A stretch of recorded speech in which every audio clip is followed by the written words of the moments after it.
This is a look through all my Queen cassette albums. Most of them were bought back in the 80s, and some were only bought recently just to fill up the collection. Let's take a look at them right now. This is the very first Queen album. This one I bought in 1985. It's on the Fame label, which was kind of a budget EMI brand. This cassette is probably early 80s. The ink is starting to fade on side one. This is Queen 2, and again it's on the Fame label. Usually it's got a barcode on the side of the box. I bought this in August 1985. I actually bought it along with the debut Queen album. Bought the two cassettes in the one day. Big spender. Sheer heart attack. I bought this in October 1985. I love the EMI label on this. I think it's fantastic. This has got the gold flashing on it. Again, I think it was Price Attack or something. Budget EMI. As you can see here, the ink on side one is pretty badly worn. These cassettes are a bit unusual because they've got fake screws. Yeah, kind of weird. A Night at the Opera. Again, the budget cassette version. I bought this in June 1985. Again, it's got the nice round EMI logo. It's obviously meant to be a vinyl LP. Yeah, starting to wear off a bit. I remember I used to go and buy these cassettes, one a month maybe back then. I would have to hitchhike 20 miles and buy them, and come back, and I'd put on my Walkman and I'd lie on my bed and listen to the album. That's basically how I listened to all my Queen albums back then. Okay, don't get too excited, this isn't a rare collector's edition, but this was a sticker I got in a Queen book back in 1991, I think after Freddie passed away, so I decided to stick it in here. Looks nice. Date the Races. I think I bought this in late June 1985. Yeah, I really loved this album. I still do. I loved it so much that the print has almost vanished off this side of the cassette, but it still remains on side 2. Again, another sticker, and I stuck it on the inside of this.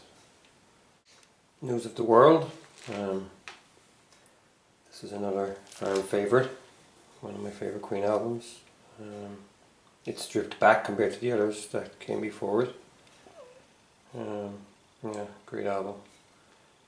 I bought this I think in July 1985. The title is Fading on side 1 from handling, but it's still over 30 years old. Now, look at this.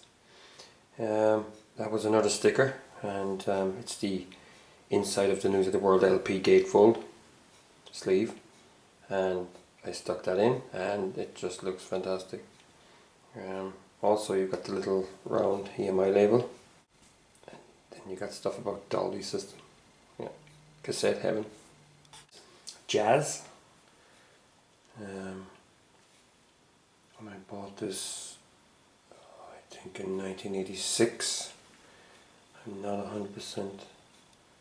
A friend gave me a copy of it in August 1985, but there was something wrong with the cassette and it sounded awful, so I think I bought it again the year after. Black ink on the cassette shell, and the superb EMI round logo. Queen Life Killers. This is a double. It's over 90 minutes. And this tape isn't in great nick at all. I bought this in July 1986. It won't even play properly now. It's just kind of twists its way through and sounds poor.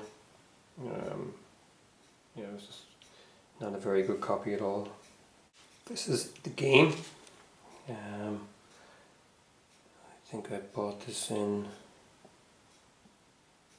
July, August 1986. I had an electric copy, belonged to somebody else, and it had no box, so I wanted to get the EMI version. It's all worn away on side one, as usual. The inlay card is a nice silver, really nice. Flash Gordon, the original soundtrack. I bought this off a friend of mine in 1986. I can't remember when. It's in good enough condition. Flash Gordon is one I don't play that too often, but some nice stuff on there. Some good Queen rock. Queen Greatest Hits. This was the second Queen cassette I ever bought, and I bought it off a guy in school. It's different than the LP because the picture is squared off and not at an angle. This is not the original cassette shell or cassette tape. Cassette shell got damaged and I used a Maxell, and I put the labels on the Maxell from the original. It's actually made in Ireland, you can see on it. It's got the green EMI label. So that's more or less re-recorded from CD. I also took liberties with an actual typewriter and typed in the band members' names, what they do. Ridiculous. Hot Space. This is one of the most controversial Queen albums, by the way. A lot of people diss it and all that kind of crap, but it's a great album and it's got some of the best Mercury vocals committed to tape. Anyway, this cassette I bought, I think I bought it in October 1985, and there was a kind of a mistake on the duplicate. It kept fading in, fading out every couple of seconds, so I returned it to the shop, and this is the one I got as a replacement. Blue print on the cassette, and that great round EMI label. This is the works, and this is where it all started for me. March 1985, a friend in school had it in his Walkman, and I said, "What's that?" He goes, "Oh, it's a Queen album, the works." I said, "Yeah, where'd you get it?" And he said, "Oh, we saved up some petrol, I think Texaco petrol vouchers." And he got this cassette and he gave it to me and he said, "Look, you can have it." And I said, "What?" Yeah, so I think I gave him it was a sports helmet or something like that I had some crappy plastic thing. So yeah, I wore this cassette out. It was amazing when I got it. Works was and still is one of my favourite Queen albums. It's one of the ones I play a lot from start to finish. All worn away, of course. This cassette is XDR quality system, and there's some spiel about that inside in the inlay card. It contains the lyrics to all the songs.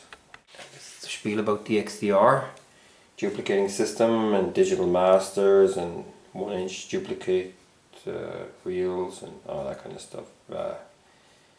Fascinating. I used to love the line where it said for optimum sonic fidelity and playback, the heads of your cassette machine should be checked for correct alignment. Yeah, I love that. Great. Next is A Kind of Magic. I bought this cassette more or less in the week of release in 1986. June 1986. So this is the original one. It's got the full inlay with the holes for the cassette box. Very mid-80s. All the lyrics are on the inlay card. Yeah, this cassette is kind of cool. It's got screws in it. Yeah, very unusual. Good quality. XDR again. Some more artwork. Like Magic. This was released in December 1986. I actually didn't buy this until April 1987. Yeah, it's flawed. I mean, it should have been a double. It's just a snapshot of the Magic Tour. Cassette is really cool. It's kind of a purple tint to the plastic. And it's got these very big rollers inside, which is really cool. The artwork contains that amazing photograph of the helicopter. Air Hansen, the Queen kind of Magic decals on it, and it was pictured flying over Nebert Castle. Here we have the 4 band members. Okay, this is a Miracle. I actually did not buy that on cassette at the time. I bought the CD in late May 1989. Then I bought the vinyl a few years later, and all the 7 inches and the 12 inches and the picture discs. I only got this in the last year or two, I think. I found it inside a charity shop.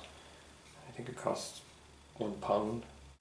Cassette is one of those kind of late 80s kind of nasty kind of clear plastic with the dark grey friction slip sheets inside. At least it's got the appropriate Queen logo on the cassette. This was released on Parlophone as well. Yeah, the artwork is still quite disturbing to this day. I mean, it was incredible at the time. I think digital paint box or something, but it's a bit disturbing. Yeah, it's a creepy album cover. That's all I'm saying. Yeah, it's just creepy. And the wall of eyes. Very creepy. Innuendo from 1991 is sadly the last Queen studio album in Mercury's lifetime. I actually only bought this 2 or 3 weeks ago just to fill out my Queen cassette collection, which I had neglected over the years because I've had the CDs, the vinyl, etc. etc. Again, it's got a similar cassette to the Miracle.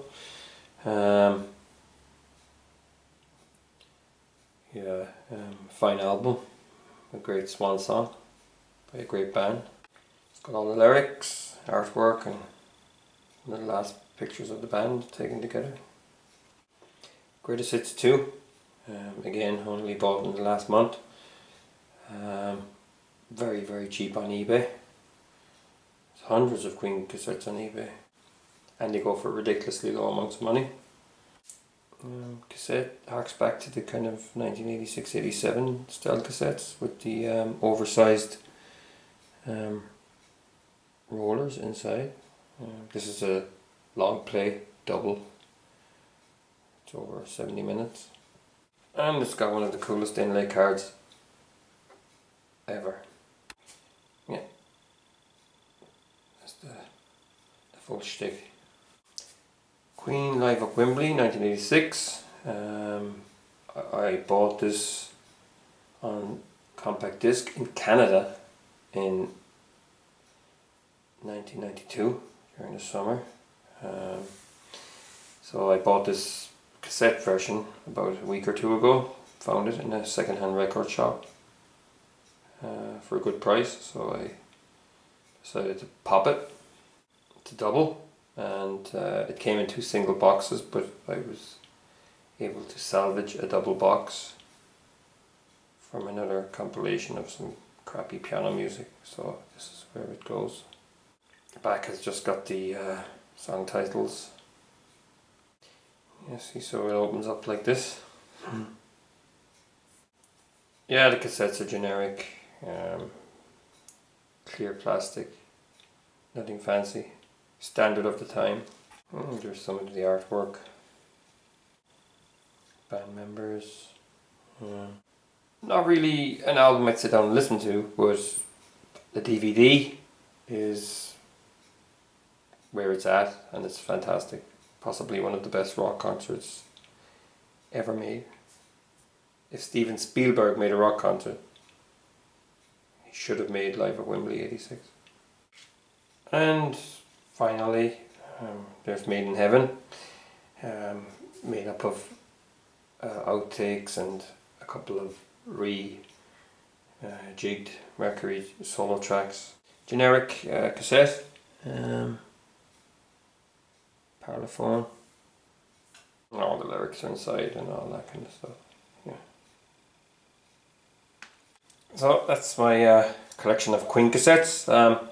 Most of them are, they all play, except Life Killers is pretty bawdy at this stage. There's dropouts and kind of a bit of wobbling here and there. They're all old. Most of them over 30 years. Yeah, so yeah, thanks for watching. Hope you enjoyed this video.